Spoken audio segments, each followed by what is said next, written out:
Hi, I'm Ben Brockschmidt with the Illinois Chamber of Commerce. Ben Taylor with the U.S. Chamber. We're here today at Anderson Hospital in Maryville, Illinois, where we've been doing a jobs tour with Congressmen John Shimkus, Rodney Davis, and Mike Bost, celebrating them receiving the U.S. Chamber Spirit of Enterprise Award. Not only did they win the Spirit of Enterprise Award, but they were a perfect 100% with us last year.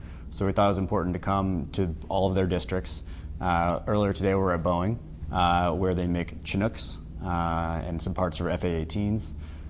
Today, now here we're at the Cancer Center in Anderson, and celebrating them for their pro-business votes. Big year for me and passing of a major piece of legislation called TSCA, Toxic Substances Control Act. What it did was take a law that was passed in 1976 and updated it to current times. It was also important to use a science-based system.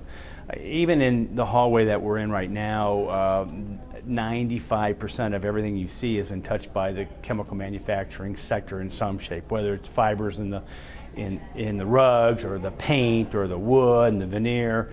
So we want to make sure that if chemicals that are used in our everyday lives, that they're safe, and then if they're safe, that people know that they're safe so they can use that in manufacturing and production. So that was a big victory, and we're very, very proud of it.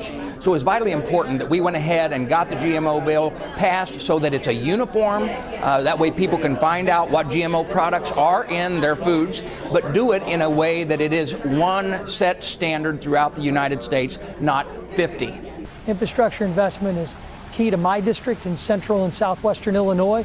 I butt up against the Mississippi and Illinois rivers, and we need to invest in water infrastructure. When it comes to highway infrastructure, rail infrastructure, bridge infrastructure, these are needs that don't have Republican or Democrat solutions. We only have American solutions, and that's what I look forward to doing over this next term in Congress, is addressing those needs. And the piece that they all shared really was regulatory reform.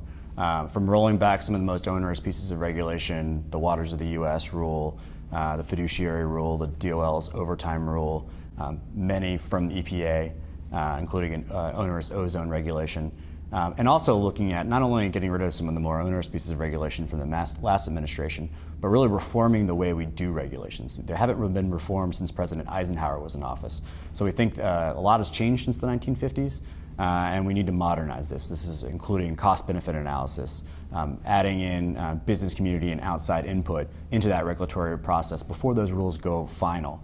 And giving Congress more of a say. So I think that was something that all three congressmen had in common, along with the U.S. Chamber and the Illinois Chamber. All of these things, at the end of the day, they result in one thing: stronger business, which means a stronger Illinois.